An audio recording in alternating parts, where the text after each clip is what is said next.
Alrighty now. I assume you can hear me. Yes?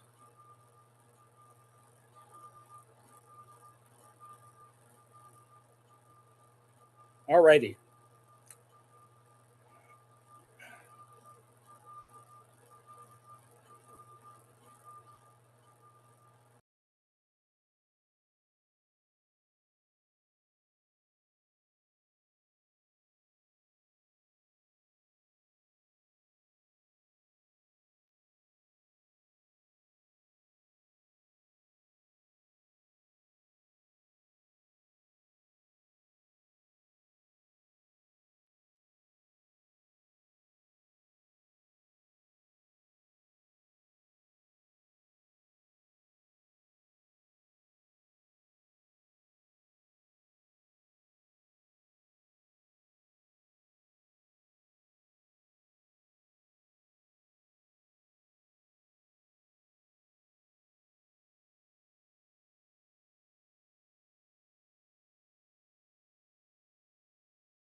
Your mic is off.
And there's no sound. Your mic is muted. Your cursor's just jumping around the screen. Occasionally there's a piano.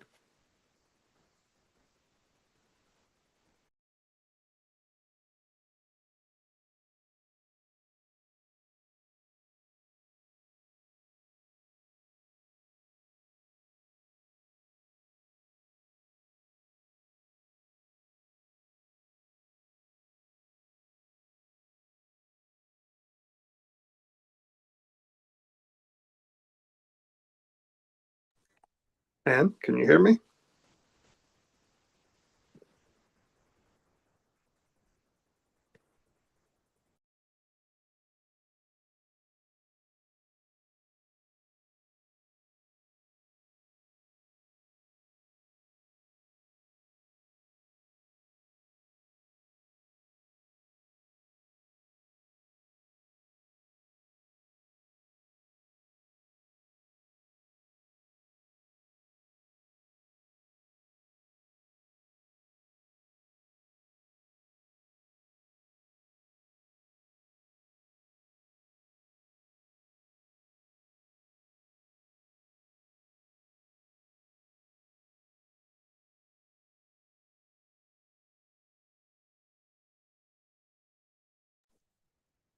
And there's nothing happening. There's no sound. Your cursor's just jumping all around the screen. Anybody there? Hello?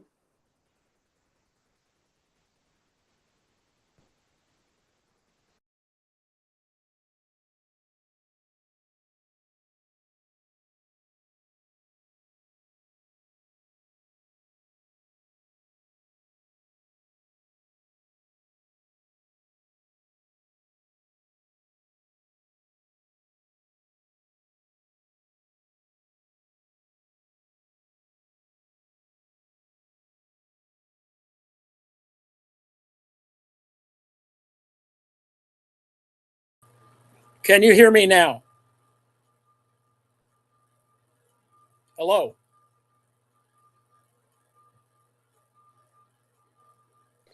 I can hear you very clear. All right. It's either a hardware problem or it's a whatever. Anyway. So you're.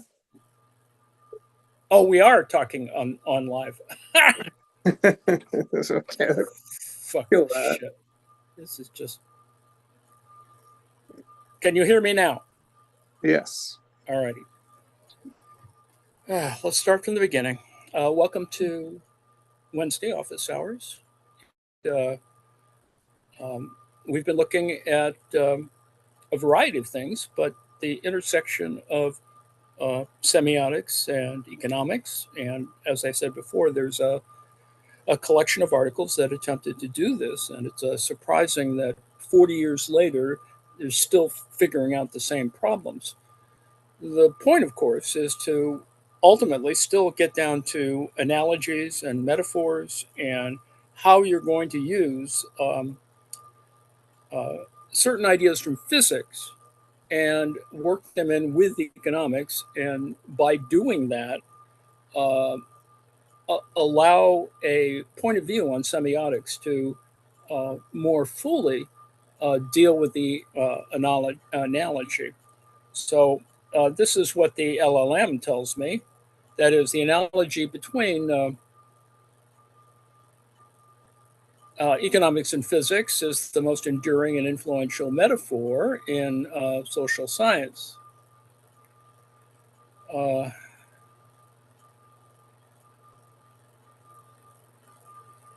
It suggests that economies, like physical systems, are governed by universal laws, equilibrium states, and predictable forces. This is the LLM trying to do this, and there is a literature. Um, the literature for some people is some people are very, very committed to this idea, and so there is a subfield called econophysics. And yes, there are Marxists who engage this. So Paul Kochshot, Anwar Sheikh, uh, they subscribe to a certain point of view. Not that I can, characterize it completely, but anyway. So this is the LLM's point of view on this. Number one, the core analogies is social physics. That is, economists explicitly model their field after Newtonian mechanics. Now, note, of course, that physics itself moved beyond Newtonian mechanics at the end of the 19th century. And that's kind of where we are if you're going to apply analogies and metaphors. So, the core analogies, if there is a social physics, is forces in equilibrium, just as physical objects settle into equilibrium when forces balanced. Economists like Leon Walras and Alfred Marshall modeled markets as systems where supply and demand forces meet at a stable price point. Now, whether there is or isn't a stable price point is a whole nother set of questions. There are conservation laws, and that comes with physics, right? And we're going to talk about this, and we're going to move on to this in a second, because it deals with the second thermodynamic law, but it also deals with Maxwell's demon, um, which is a thought experiment and maybe unnecessary, but it's an important piece of information, and I put it in here. and you can skip, of course, that. But it's actually an excellent little article just came out this last year on trying to explain Maxwell's demon to not a layperson necessarily. There's math in it, but I've included those diagrams. We'll see that in a moment. Conservation laws. The concept of the circular flow of income mirrors the conservation of energy or mass. Money is treated as a fluid, a flow, that moves through a closed system without being created or destroyed in simple models. Now, this is that whole business of getting into donut economics and circularity and stuff. So there's a lot of people doing this, and there's not one point of view. But the important thing that I want to leave you with today is the idea that energy is involved, work is involved, and sort of the key to not being, sort of trapped by a labor theory of value. You can actually use the analogy or metaphor and move it into a position where, as a matter of just trying to explain, doing methodological moves, explaining it, interpreting it, that it moves past descriptive and moves into something. And we don't necessarily have to call it semiotics. It's just simply communicating something that is, as I've mentioned before, a kind of indexical relation. That is, that it's not contiguous. It's not, necessarily physical, but the point is that that physicality is still part of the question, and that's kind of where Saussure is going, among many others, is the idea that information is physical. Now, a lot of people don't believe that or don't think of that. They think it's epiphenomenal, that it's perishable, all that sort of stuff. We're not going to go there because that would be another lecture. But the idea is that the analogies have been there, and they've been there for a century. So we should sort of move through it, past it, because that's what Steve Keen is doing, Paul Cockshott, Anwar Sheikh. All of those people are using this, but then moving to in other directions, whether it's to revalidate Marx as a classical political economist, or in the case of other people, that math is, or as some kind of mathematical modeling is really important in order to do actually good, macro work in economics, which is a problem, partially because it's macro, and there's structural dynamics questions. It's the better people who do this are engineers or trained as engineers. Anyway, thermodynamics, statistical mechanics, which explains the behavior of gases based on the movement of atoms, inspired econophysics. This is where Maxwell's demon come into. This approach treats markets as complex systems where the aggregate behavior of many agents creates emergent patterns like price distributions that can be predicted statistically, even if individual actions are random. So this is where it can become Bayesian, whatever. It has an expectation element. So, and yes, the history of economics is an optimization history, regardless of which, whether you're neoclassical or not, it still is about optimization. And, whether you're doing input-output tables in the Soviet model, or, linear programming in the Western model, pretty much the same. I know that's controversial too. Calculus of optimization physics uses calculus to find the path of least resistance or action. Economics uses it to find the path of maximum utility. Now, this is only one point of view. This is the point of view that folks use to criticize analytic Marxism. That, oh well, it's just following utility maximizing stuff, and that's only one part of the issue. It's in some ways the math requires it, but on the other hand, it has a limit, and you can see it. I mean, you could actually see it. But anyway, maximum path of maximum utility for consumers and maximum profit for firms, just like capitalism wants it. The mathematical tools, that is Lagrangian multipliers, differential equations, are nearly identical. And in fact, they are. I mean, if you get into the thing about it, there's a certain constraint because you're in physical reality. And so certain numbers, are perhaps imaginary. Anyway, key figures and movements. So I'm doing this is a quick survey given to me by the LLM, but it's worth considering in the sense that it's referenced by other people. Saussure talks about Cournot, doesn't talk much about Valra, but Cournot and Valra pioneered the use of calculus and equilibrium analysis, directly borrowing from mechanics. This is the fundamental underlying methodology for neoclassical economics. Now, the point, of course, is that people are in a kind of post or non-Valrasian kind of stuff, and it's always been there. That is, Valrad did all this stuff, and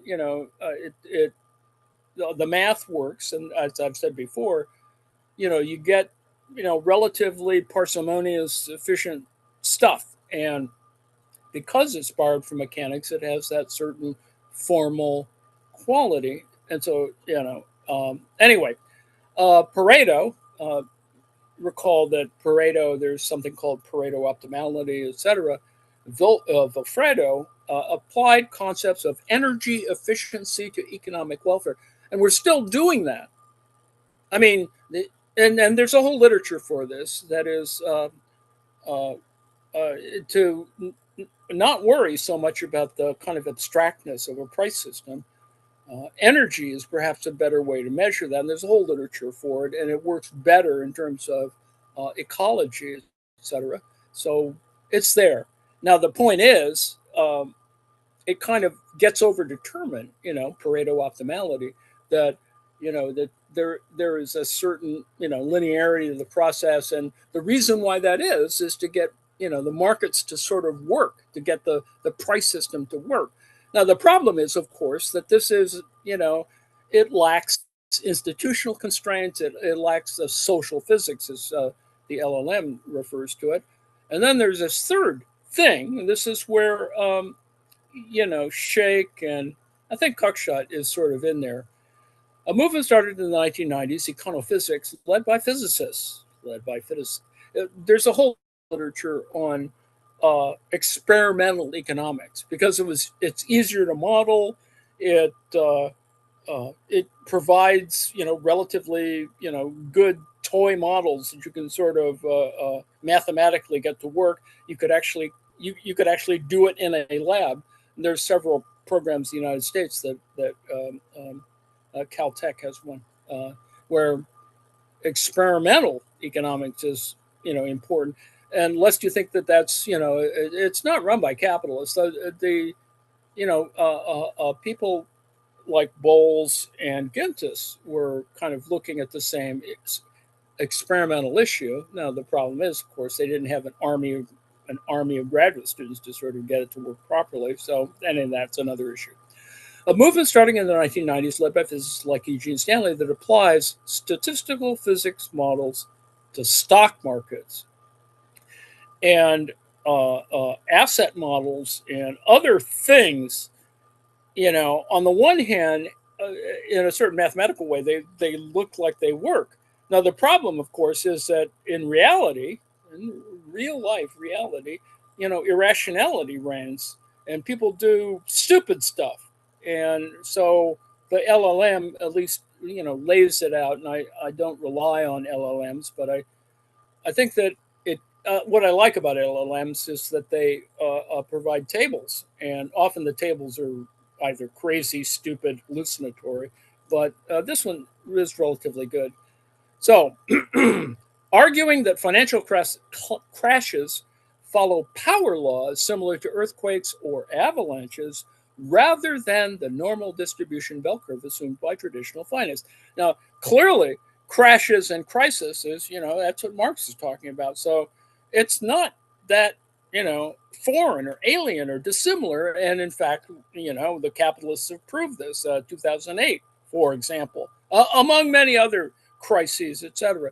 The point, of course, is that many people will treat kind of focus on crisis, etc.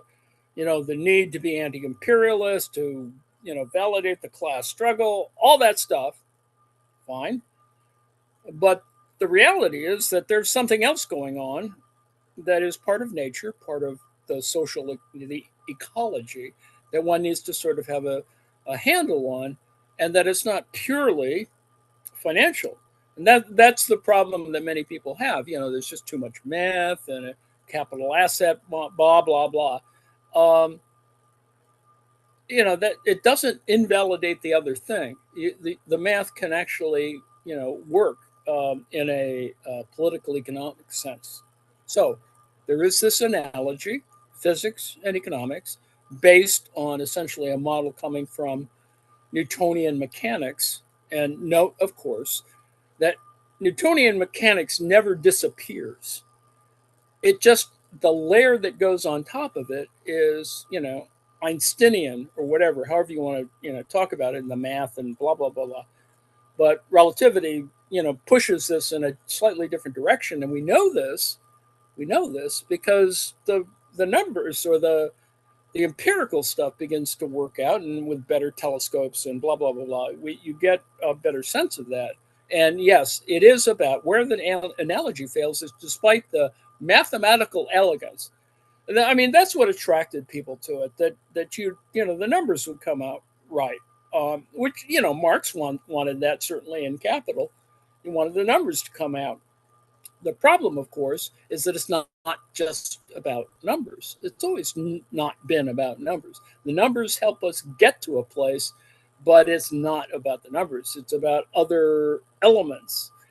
So the analogy has significant limitations because, and this is the point of why we're looking today at Maxwell's demon, is that human agents are not atoms. And that's the difference, the important difference.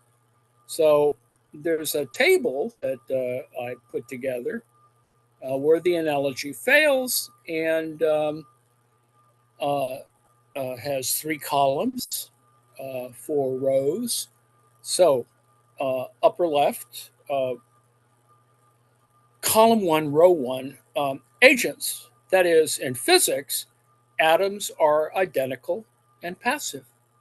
They don't change based on observation. That's where quantum theory begins to, the Schrodinger's cat and all that shit. On the right, moving over another column, humans are heterogeneous, irrational, and reflexive.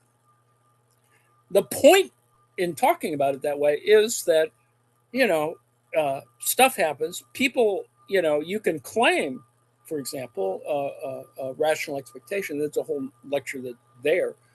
The reality on the ground, or what Trump's trying to do in having his minions run around and uh, uh, trade stocks in his name, uh, which on hopefully that's that's what the entire impeachment could be based on, illegal trades. And that Trump's just a tout, tout, a tout. um, Barker, Carnival Barker. So, second row, predictability, that in physics is highly predictable given initial conditions. That is, there's a degree of deterministic, it's deterministic. That is, you can sort of have predictive expectations on the basis of your model and blah, blah, blah. The problem that economics has is that predictability is unpredictable. There is unpredictability due to expectations. This is the whole rational expectations argument. If everyone expects a crash, they actually act to cause one.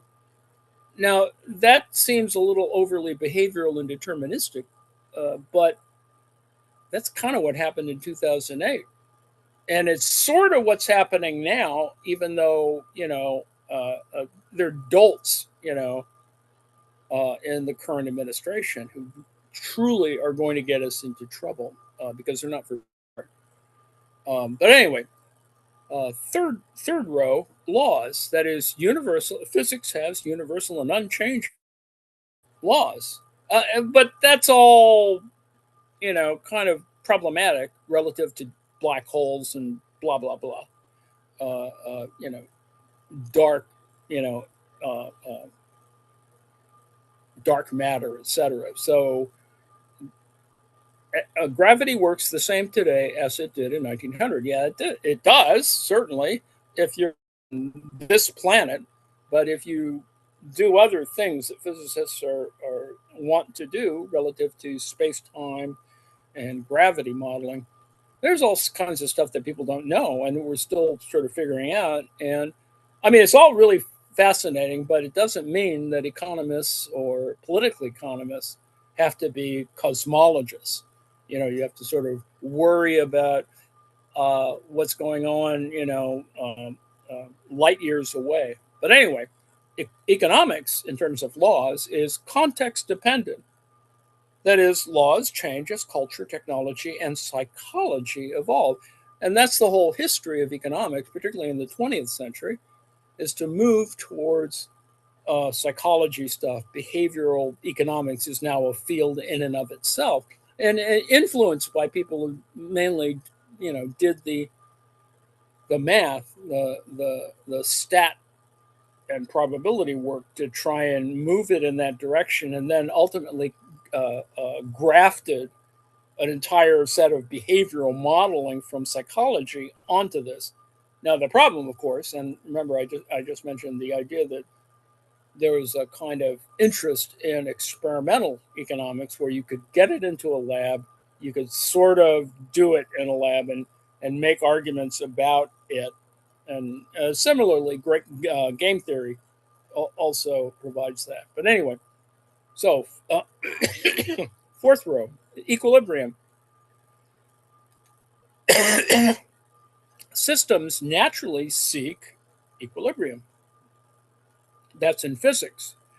Now, this idea of seeking equilibrium is always this other thing because you're stuck in mechanics, you're stuck in, as Bellamy Foster talks about, the kind of 19th century physics and chemistry and biophysics that sort of suggests that this happens. And that, of course, is problematic. And Bellamy Foster at least does, I think, a good job of trying to explain why that's interesting and important because it does drive economics forward. It drives science forward. Anyway, third column in economics, equilibrium markets often remain in disequilibrium. That is, you have bubbles and crashes. And you can see it happening now, right? You have there's an AI bubble, for example, um, and the question is whether that's going to crash at some moment. Overinvestment in data centers and blah blah blah. But it's problematic because it kind of is affected by long periods. So reflexivity, this concept argues that in economics, the observer affects the observed. This is Heisenberg, right? And the cat, running his cat. In physics, measuring an electron's position changes its momentum. That's Heisenberg. But the electron doesn't know it's being measured. This is the problem with Maxwell. And change its behavior based on fear or greed. In economics, beliefs drive reality.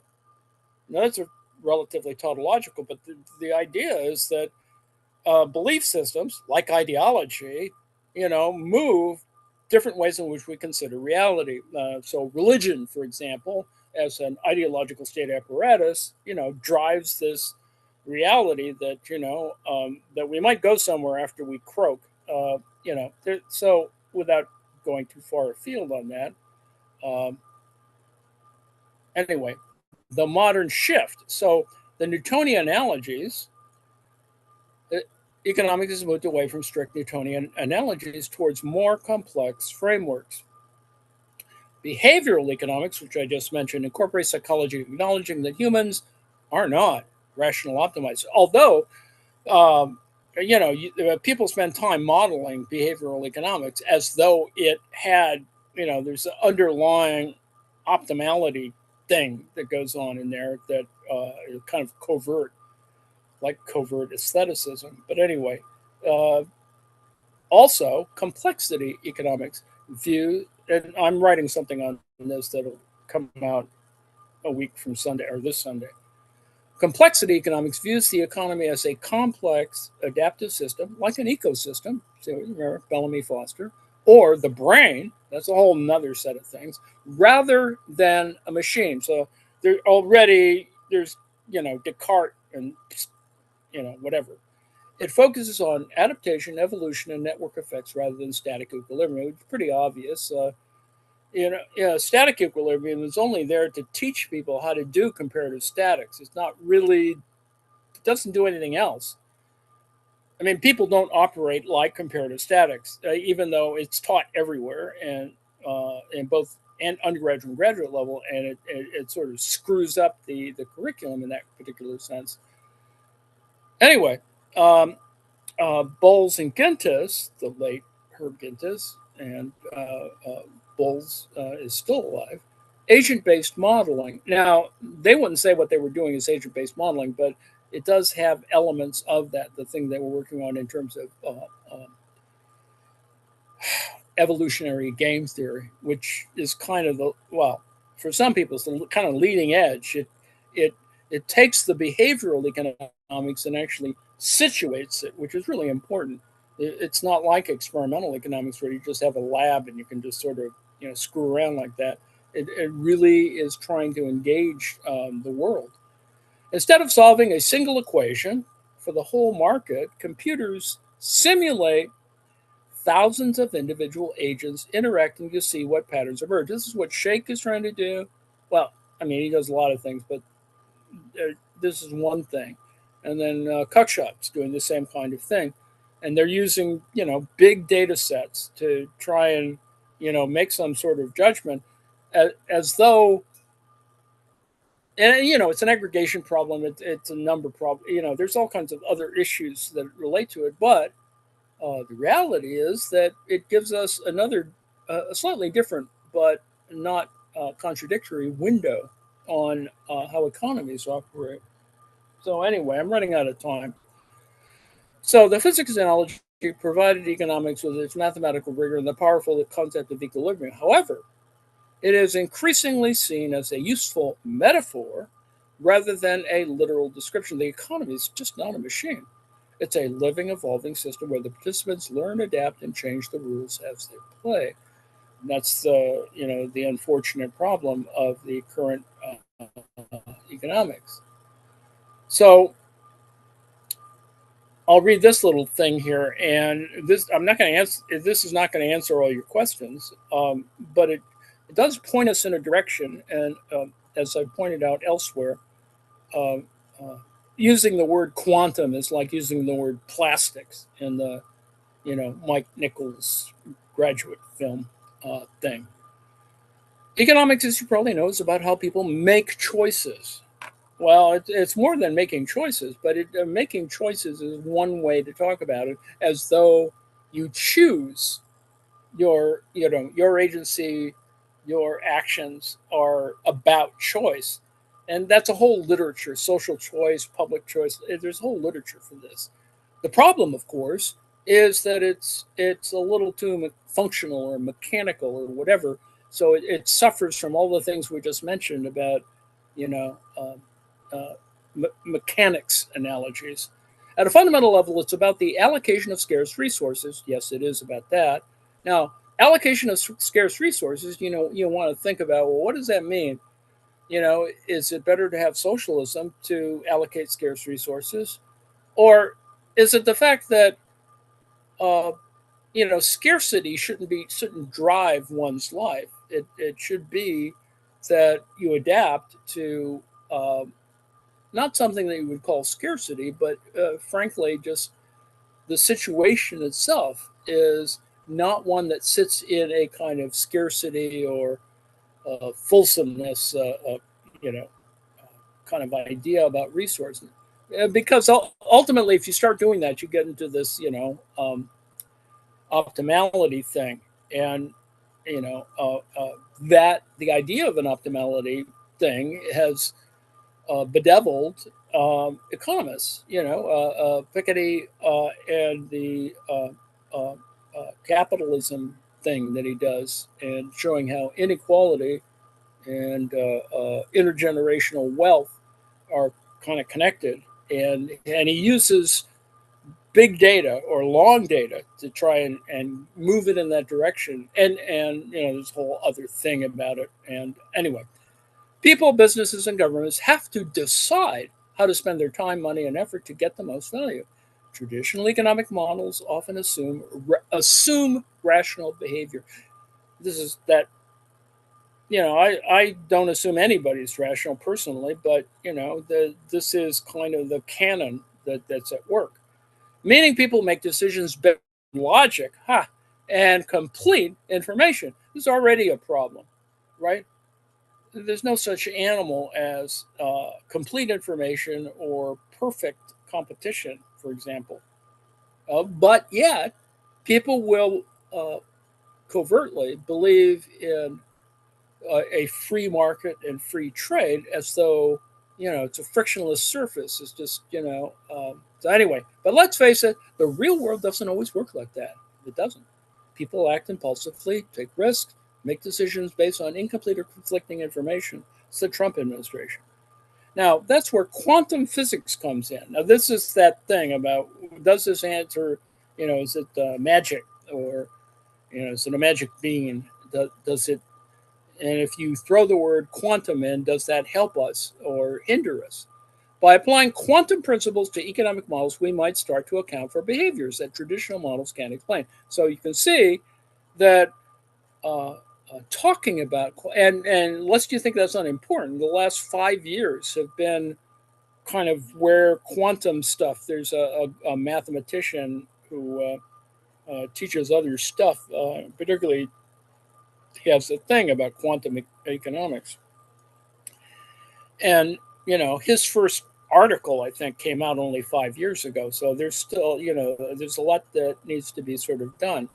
So, one way we can talk about this is quantum economics, a new concept. Quantum economics is an emerging field, not quite mainstream yet. But imagine blending the uncertainty of quantum mechanics. See, we're back to physics, 19th century physics on the one hand, but in a quantum way, with the uncertainty of human behavior in economics. Now, you might think that blending it would give us, better stuff, that it would optimize, that you could actually make predictive, et cetera, et cetera. Now, that's exactly what quantum economics tries to do. Researchers are beginning to explore how quantum principles now, this is an important thing because it involves, where computing is going, uh, uh, in terms of hardware, and then all the requirements, heat requirements, fundamentally. So superposition, entanglement, and even quantum computing can explain some of the oddities in economic decision making. Already, it. I would assert to you that it's not about explaining oddities. You sort of assume that oddities occur, and then you try and work around them. That is kind of modern money theory kind of operates that way in one context. So for related context, see our coverage of neutrino mass oscillation open questions. So there's a lot of stuff that we may or may not need to understand. So underlying this is an idea that gets us back to semiotics, the idea of entanglement. Now, quantum entanglement, spooky action as a distance, is what Einstein talks about this, where two particles remain connected in such a way that the state of one instantly influences the state of the other, regardless of the distance separating them. This phenomenon challenges classical notions of locality and causality. as it suggests that information can be correlated between entangled particles without any apparent communication. So this is still about mechanics. It's still about, thermodynamics ultimately. And this gets us back to why Maxwell's demons is important. So this is tacked on to the end, but this is kind of you know, where one needs to go. And then the point, of course, for Marxists is to say, there's all this stuff here, and uh, uh, people would like to think that Marxists aren't very mathematical, but in fact they are. Marx himself, worried about calculus, etc. So, and of course the hoops that the hurdles one has to make in terms of the uh, entering the field. So this gets us all the way back to the front end of our little thing here. And you'll note that I tend to do this where I'll put the simple stuff at the end and try and bring us all the way back at the beginning. So recall that I put this table about where the analogy fails, and now we apply this to the idea of Maxwell's demon. Thought experiment challenges the second law of thermodynamics, suggesting that a hypothetical being could sort gas molecules to create a temperature difference without expending energy. This is really important in the 19th century. Recent research in quantum theory has revealed that while quantum processes can exploit certain loopholes, they ultimately do not violate the second law of thermodynamics. And this gets us to mechanics questions. But the reality, of course, this is spooky action at a distance, is that quantum calculations imply this other thing going on that uh, and that is perhaps a bad analogy and clearly has metaphorical elements. But the hardware is there, right? There are quantum chips, there's quantum computers, there's quantum, software, whatever. And all of this is about, supercomputer speed and big data and server farms and blah, blah, blah. So it's not even theoretically possible for engines to be 100% efficient. This phenomenon is explained by the second law of thermodynamics, which relies on a concept known as entropy. Entropy is a measure of the disorder of the system. Entropy also describes how much energy is not available to do work. And that's actually a very key point. The more disordered a system and higher the entropy, the less of a system's energy is available to do work. That's kind of where the U.S. economy is right now, where you know, uh, you can make claims about the unemployment rate, but there's a lot of folks who have defected or running deficits or doing other things. So the reality is much different than people are screwing around with numbers and looting the government, etc., looting the treasury. So although all forms of energy can be used to do work, it's not possible to use the entire available energy for work. Consequently, not all energy transferred by heat can be converted into work, and some of it is lost in the form of waste heat. That is, heat that does not go toward doing work. Now, note, of course, that there's a whole valorization possibility of uh, waste heat, and it does function in some industries, right? Uh, is it geothermal, and then what is it? Power plants have another circular thing that is added on that takes waste energy and tries to make stuff out of it. And that's oversimplifying, of course. The unavailability of energy is important in thermodynamics. In fact, the field originated from efforts to convert heat to work, as is done by engines. So this goes all the way back to factory. This is Marx, right? Marx um, in the factory. So the point I want to make here is that mental exercises have evolved from theoretical explorations to experimental realizations. Remember, I noted before that there was something called still exists, experimental economics, where you can, model some kind of macro activity or behavior, something or other, and it's sort of the wet dream of neoclassical economics is that you could just get all this to work. We could, optimize stuff. We could, we could use it to predict things, and then, and as we've discovered, kind of difficult to do it when everybody is, as we note today, everyone is lying uh, about all kinds of crap, and which is an information problem. So every physical object embodies the causal sequences that have determined its current states. Now, it seems a little tautological, but physical objects, as we noted from the table, is physics and a physical object is the same as economics and a physical object. They're similar, but it's spooky activity at a distance.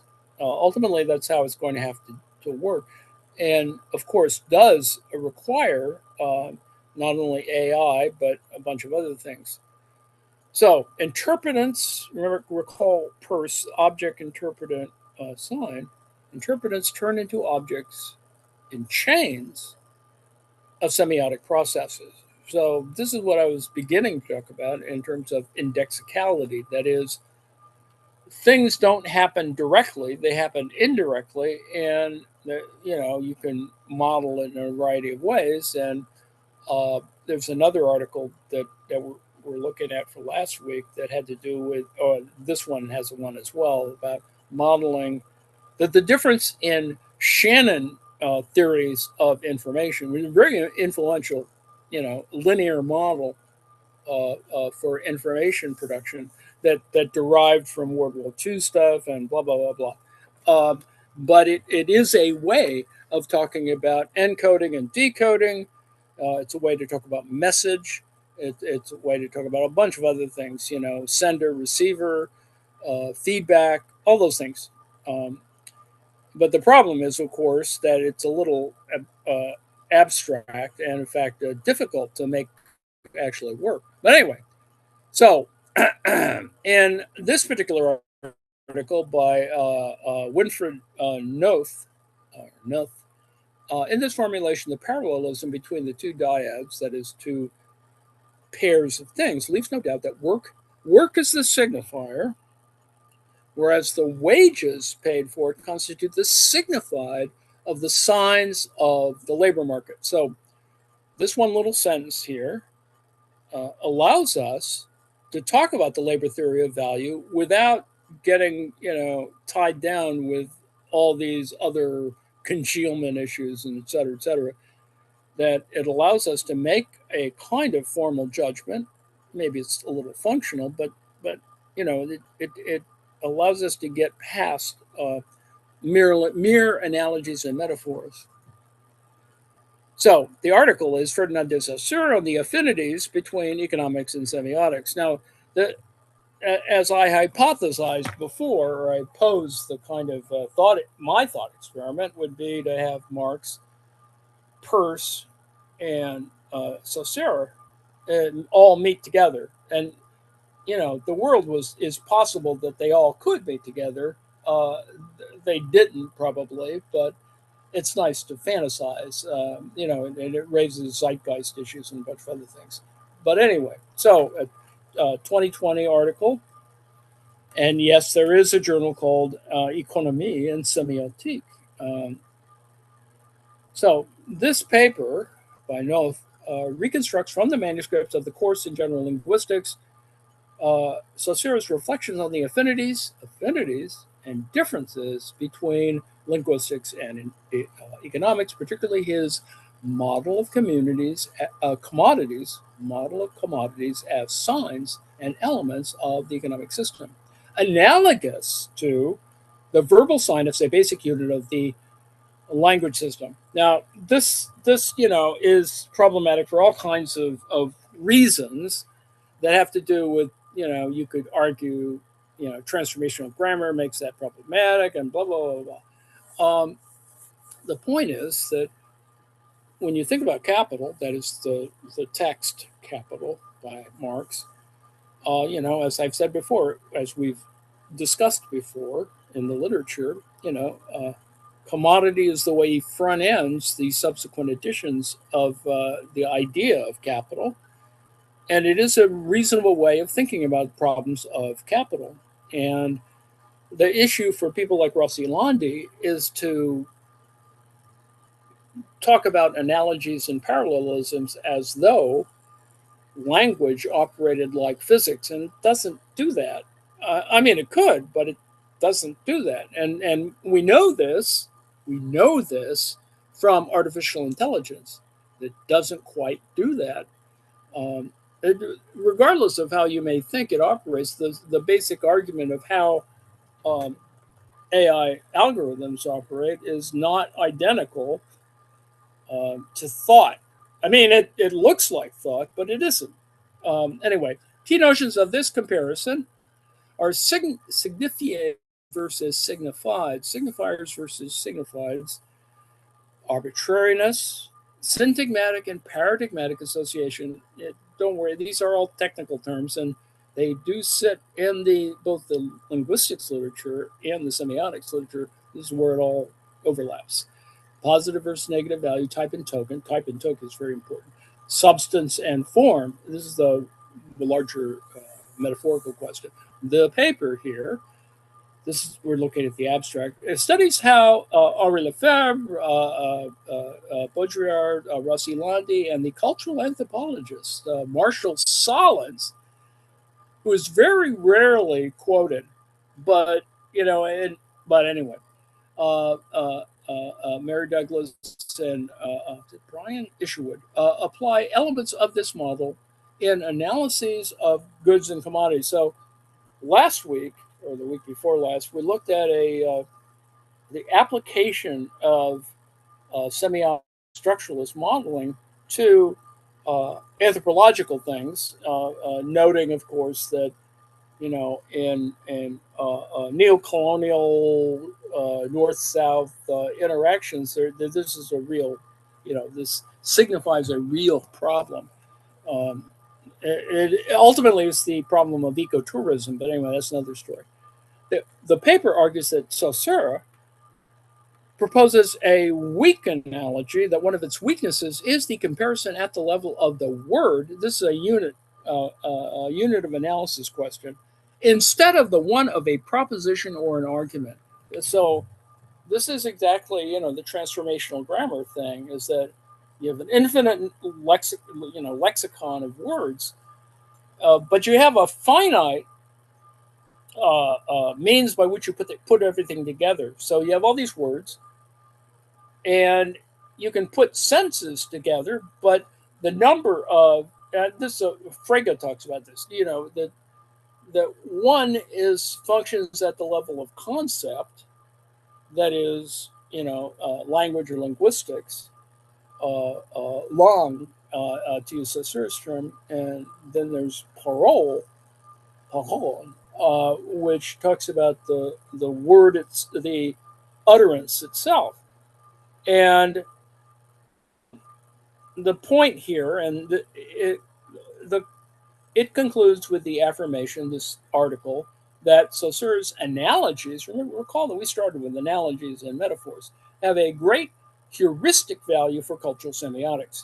Now, that has one level of stuff for anthropology, but is it useful for uh, political economy, more notably classical political economy of the Marxian sort?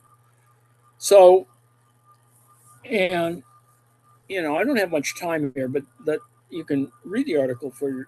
The point is that Saussure gives us what we were talking about in weeks past about how is it that you can.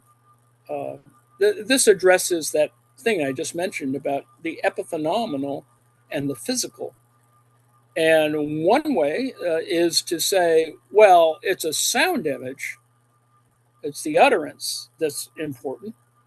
The concept is more stable, let's put it that way, less, arbitrary. Um, and then, of course, the point is when the four representations is that over the top row is the signifieds, and the sound image uh, is the signifier.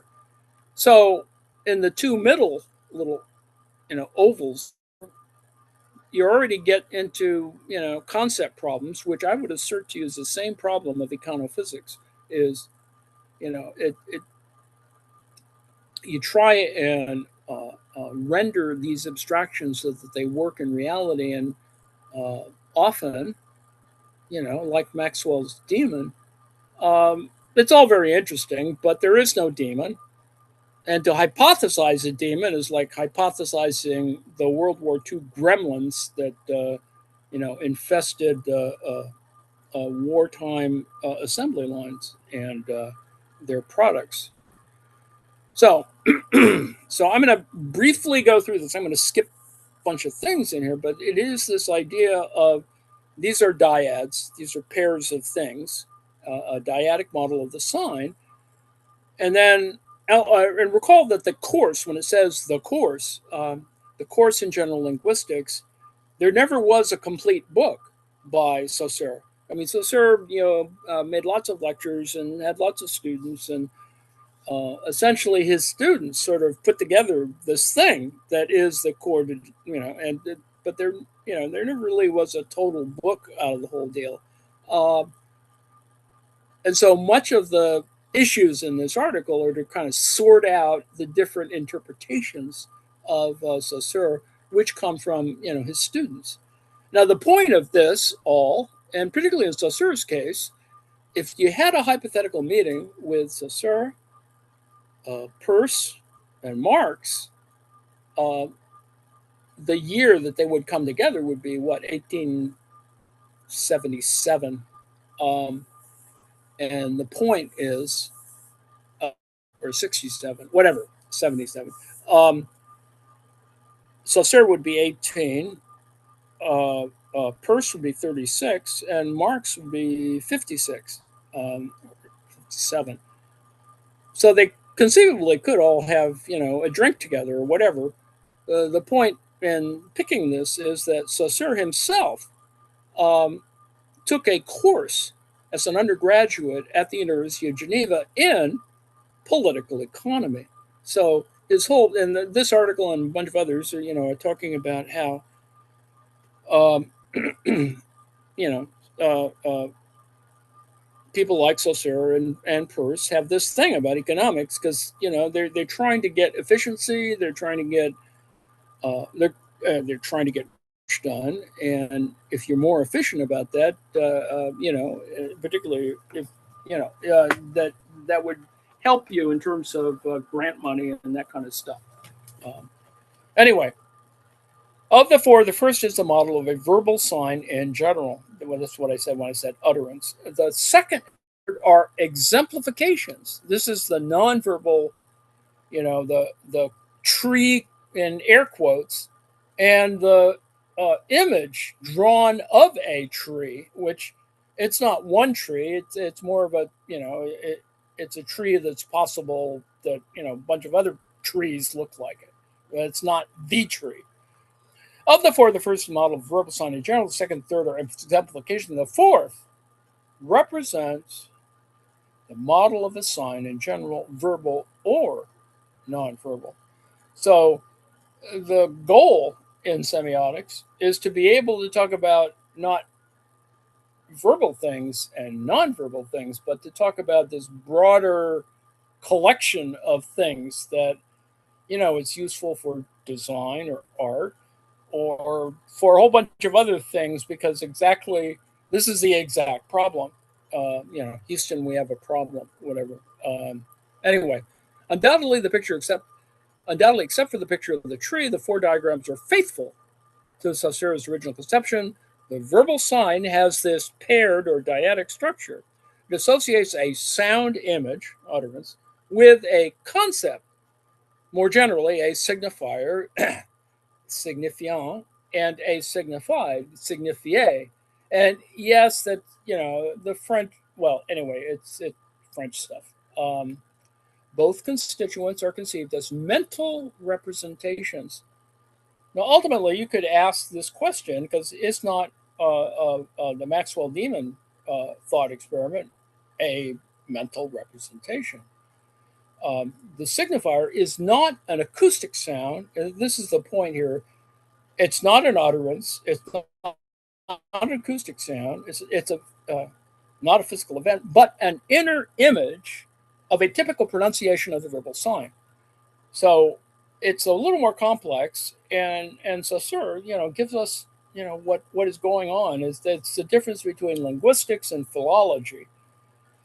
Philology, gives us the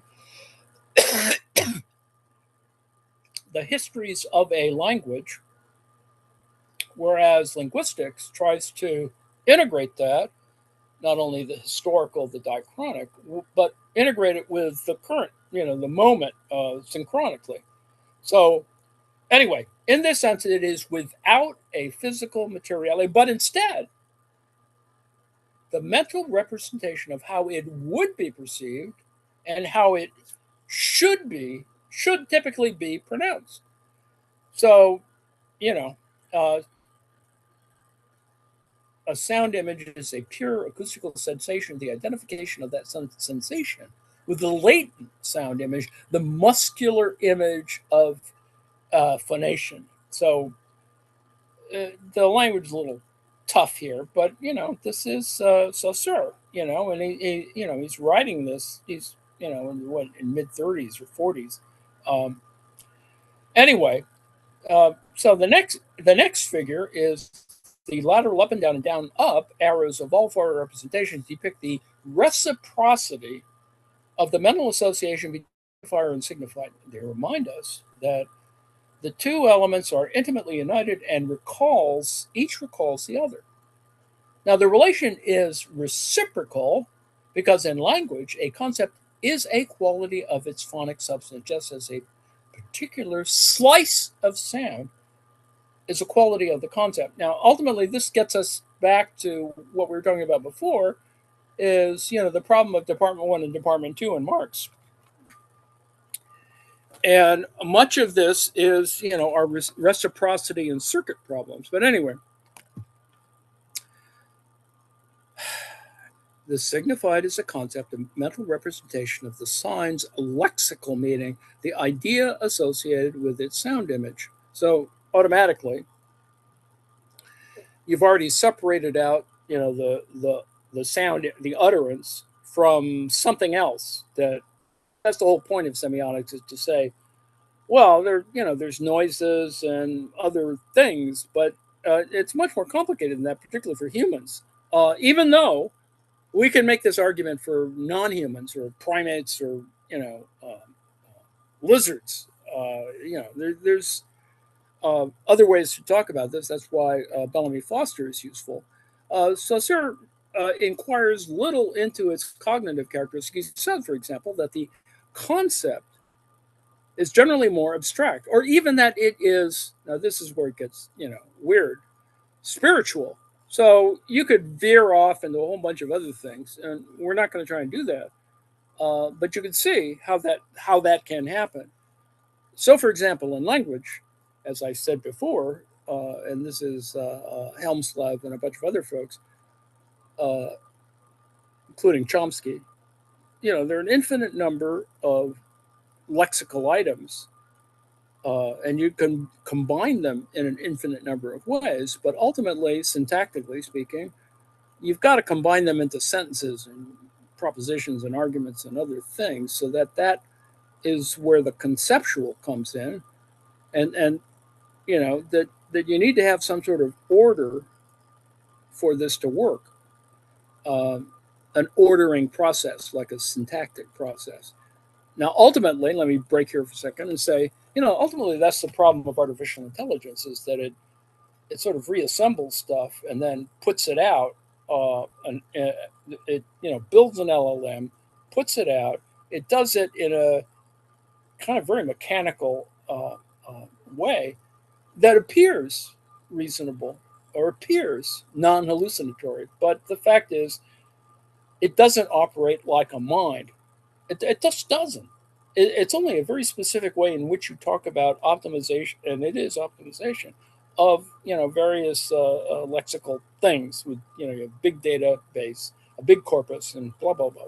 So only Saussure's follower, Helmsleb, and founder of structuralist semantics, the whole field, um, and gave a more analytic structuralist account of the nature of the signified.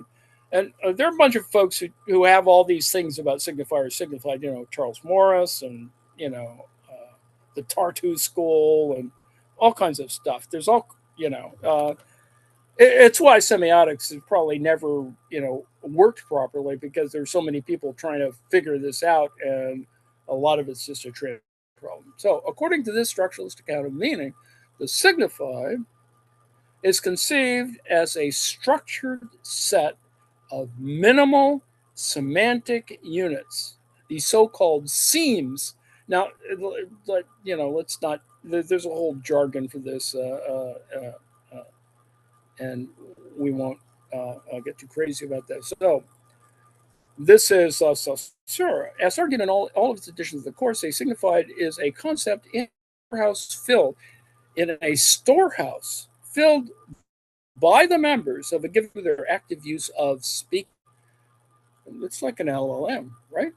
But it has all potential existence in each brain, or more specifically, in the brains of a group of individuals.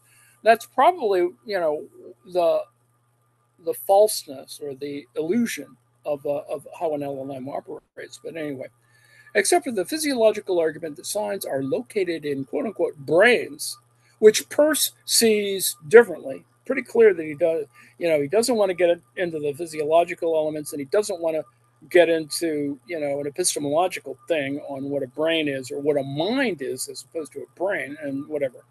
This definition is somewhat compatible with the sign as a type, not a token, but a type. A type would be the taxonomical or the typological, and a token would be a single instance of something, right? In Peirce's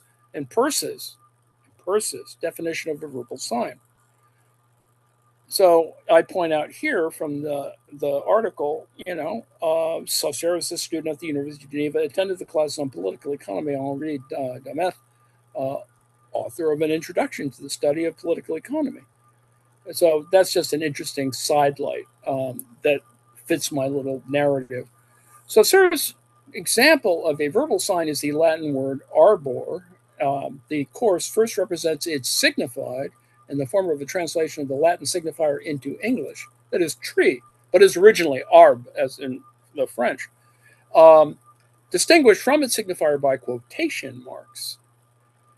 In a sense, this representation is not very telling. After all, if the synchronic perspective is adopted, one would need to assume a native speaker of Latin 2,000 years ago, but to a native speaker of Latin, the signified of any word cannot have been its translation into a language spoken 2,000 years later. This is the whole problem of Romance languages. What Saussure meant by representing the signified as a translation of the signifier is that the signified is a concept. Remember, I was talking about the difference between concepts and ideas. You can have a finite, or putatively, as a finite number of concepts and an infinite number of ideas, which can only be represented in the form of a word. However, to represent it by the same word, albeit with quotation marks, might create perplexity because the model would then appear somewhat tautologous. So, well, anyway, however that may be, Saussure does suggest elsewhere that the same word, his example is now the Latin word nudum, and nudum is not necessarily naked, and that gets us into a whole other thing. John Berger, the difference, or Alistair, what's his name, Cook, the difference between naked and nude. But anyway, may be considered as a signifier and as a signified alternatively if seen from different perspectives. That's sort of the dynamics of semiotics. You can't sort of plug everything into a functional model. Rather, it's always kind of negotiated. It's contingent, it's constitutive, to use the Goffmania term. And in this understanding, the distinction between a word as a signifier and as a signifier becomes a matter of viewpoint. Because when we speak of the concept of a tree, we use the word tree just the same as when we talk about the word as a phonetic form. And this is where it becomes problematic for all kinds of reasons. The difference in the pictogram for horse in Chinese, not the same as it means a whole bunch of different things, particularly relative to its sound image, which shows the kind of parallelism of pictographic languages as opposed to spoken language. Anyway, nevertheless, when Saussure goes deeper into inquiring into the signified, he adopts a more analytical, genuinely structuralist, and entirely abstract position. This is what we're trying to do with Department 1 and Department 2. We're trying to get to the analytical, trying to think about structures, and and try and get this to work a little better. Accordingly, the signified has no substance at all. It's not even verbal in some senses, and that's the issue that we get in semiotics, is that it doesn't have to be verbal. It doesn't have to have sound.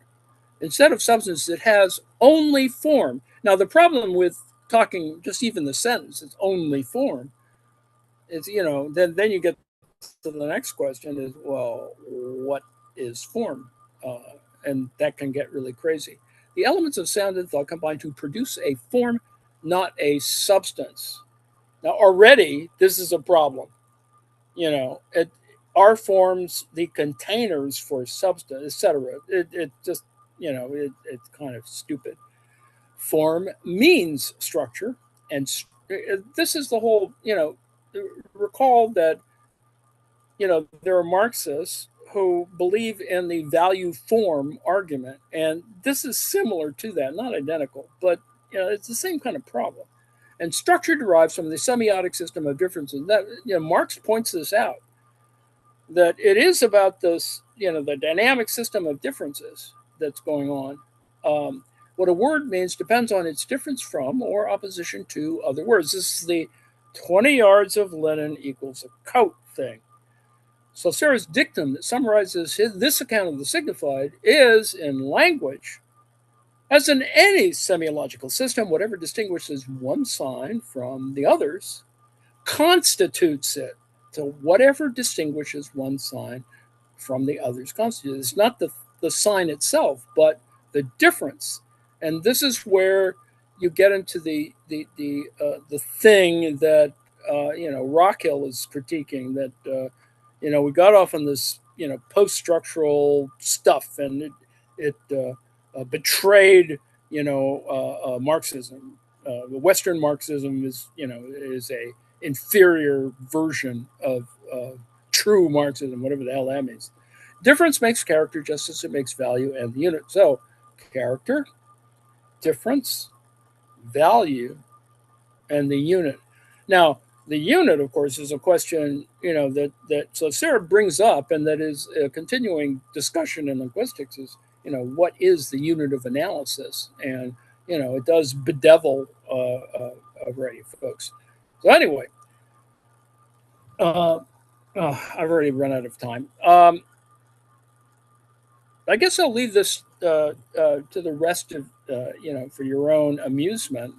But let me say that the article is useful, but it doesn't give us everything. It does show that is reconstruction of a semiotic reflection of Saussure's model of the economic sign. So you can construct something, but it doesn't quite give you everything. And that's kind of, but Saussure is interested in this. He's concerned about what money is, and that's kind of useful for those who modern money theory. It gives us another structural way of looking at this. And for example, here is a Ricardian problem that Saussure suggests. And how is it that we have, this is the bolts of linen and the coat problem, except in terms of the land and 50,000 francs. and very similar to how idiots like Trump sort of operate in the world. Um, by analogy to the model of line, we can thus conclude that the signifier of the economic sign is the money. The signifier is the money, and the signified, the property that can be bought for it. So we're already, you know, bolts of linen and coats. It's still there, you know, ultimately. And that's why Marx begins the commodity and tries to get us to think about how is it that increasing abstraction to commodity money, uh, the sign of money, that is important. So anyway, so um, there's other issues here that we could now in this particular article. However, there's one nonverbal signified associated with the nonverbal signifier $1, as in I'd buy that for $1. That is with the banknote as a type. And of course, we can see the dopey version of that with Trump wanting to put his face on shit, on money. But anyway, that's another story. So there's just a lot more here, and we won't try and get too crazy about this. But you know, the article does give us at least a way in which we can talk about wages as distinct from labor. And so the relation between wages and labor is a semiotic one. You know, there's actual work, and then there's the thing that is used, you know, to pay you for that work. And that moment is a semiotic moment. Uh, so anyway, there's lots of other blah blah blah here, all very interesting. Uh, and the system you're designing is not one sign, but a system of signs, and that's the whole point of doing semiotics. The problem, of course, is that if you read semiotics as you get too tied up in this idea that it's kind of a machine and it's mechanical and it's like a system and you plug crap into it. That's not it.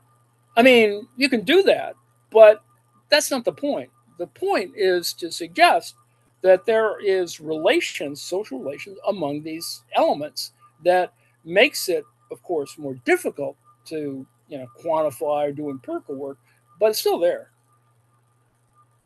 And so, anyway, I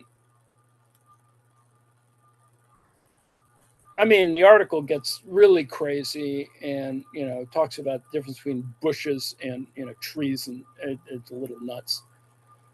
Um, but it is useful to see that Saussure was very interested in economic elements, and uh, in a linguistic model for which you get semiotics. So yes, it's a very long article, and it goes on and on and on and on. Um, Now, the second article, I'll stop in a second.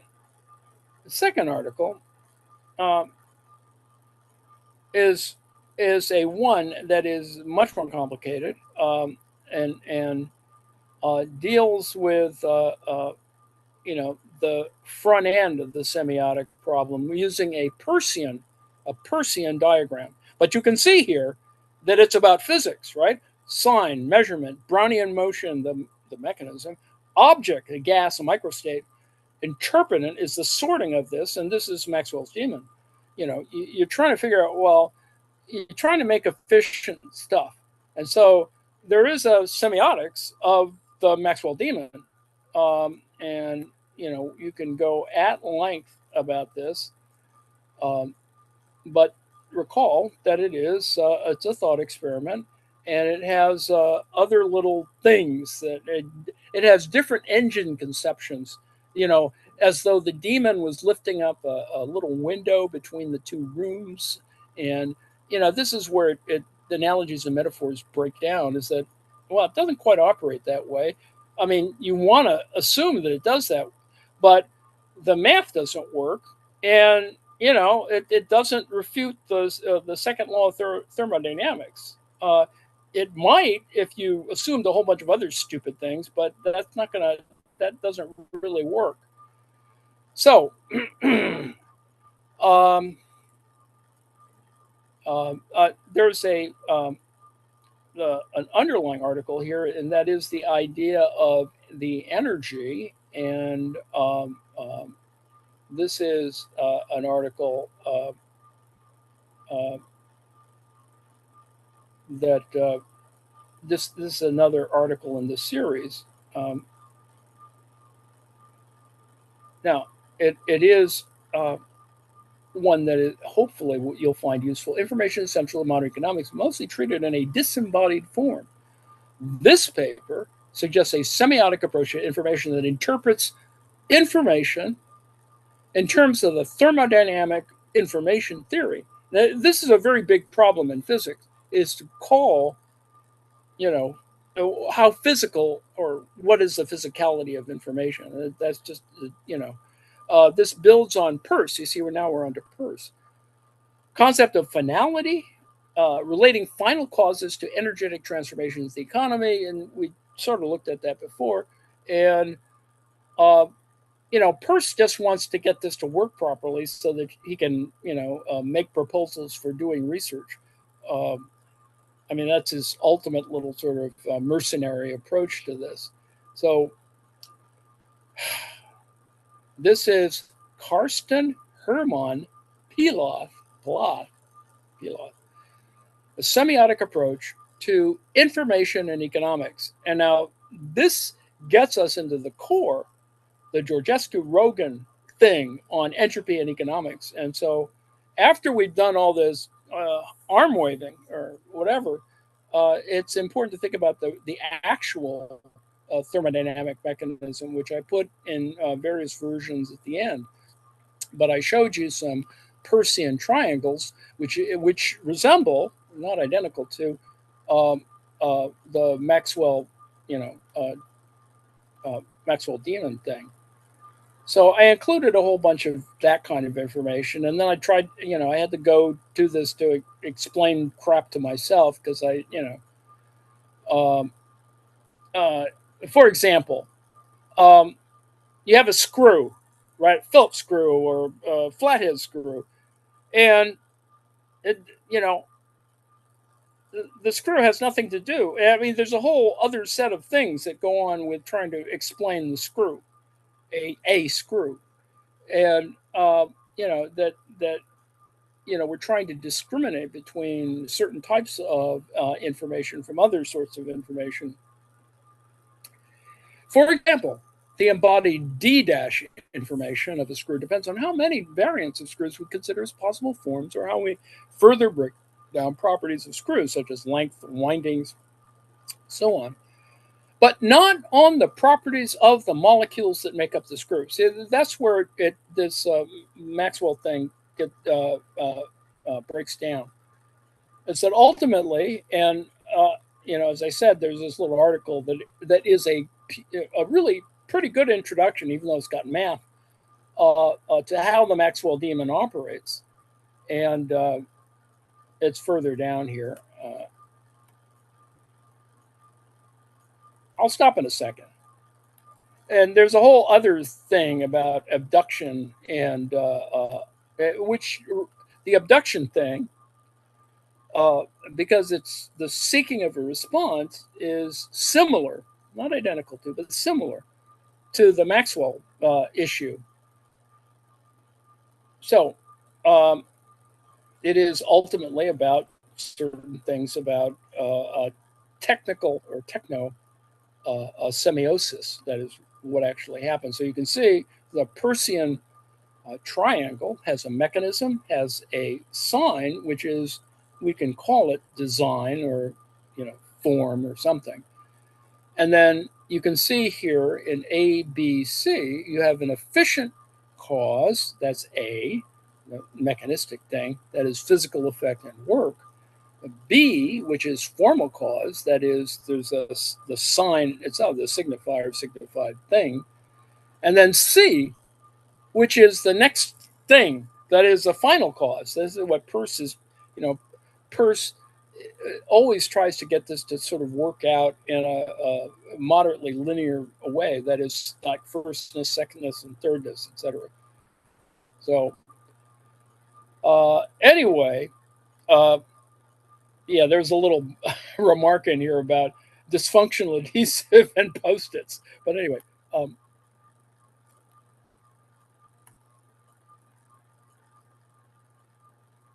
I'm just trying to get down to the illustrations. There are, I think I've included a whole bunch of different illustrations. Uh, Maxwell demons. So here you can see this is an article called "A Friendly Guide to Exorcising Maxwell's Demon." And the original argument looks like this. This is Maxwell's Gedanken experiment. 1867, James Clerk Maxwell, and talks about, the issue of gas molecules and how heat, it may be possible, Ghost in the Machine wise, to have something that refutes the thermodynamic law. Now, the point, of course, is that you could probably create a condition like trying to do this in space, for example, that it might work. But obviously they didn't have all this stuff. So there's a second version called a temperature demon, and then a third one called a pressure demon. So you can see how physics can sort of approach this problem. But the problem, of course, underlying this is there really isn't a demon. I mean, the demon helps you put some sort of agency on whether things are going to be efficient or not. But what this implies, and as this gets us back to the point of doing all this, and that is uh, uh, ultimately in the Maxwell demon problem, you can add or incorporate a quantum approach to the little two boxes and the molecules going back and forth. And that's kind of interesting. Um, it is a Szilard engine, but it is done in a quantum way, and it helps explain it. So Szillard's engine planted the seeds of modern theory 2 decades before the formal mathematical framework emerged. This setup can be seen as a device that acquires information and trades it for work extraction, right? Labor theory of value, seemingly in contradiction to the second law. Uh, uh, Briand, however, mathematically argued that information gathering is inherently linked to an increase in entropy. Now, what is more, he treated informational entropy and thermodynamic entropy as fundamentally equivalent. So, what exactly is informational entropy, and how does it relate to thermodynamics? This is the ultimate question here. So, all that yammering there is to work through the fact that these three guys talk about the matrix. They talk about Boolean stuff and other things, and give us a wacky example of how and or gates operate. And if you're quoting people, this is von Neumann. Well, you should call it entropy for two reasons. In the first place, your uncertainty function has been used in statistical mechanics under that name, so it already has a name. In the second place, and more important, no one really knows what entropy really is, so in a debate, you'll always have the advantage. So you can see how, there's a certain humor, I suppose, or futility built into this argument. Anyway, I've scared people away, and let me get us back to uh,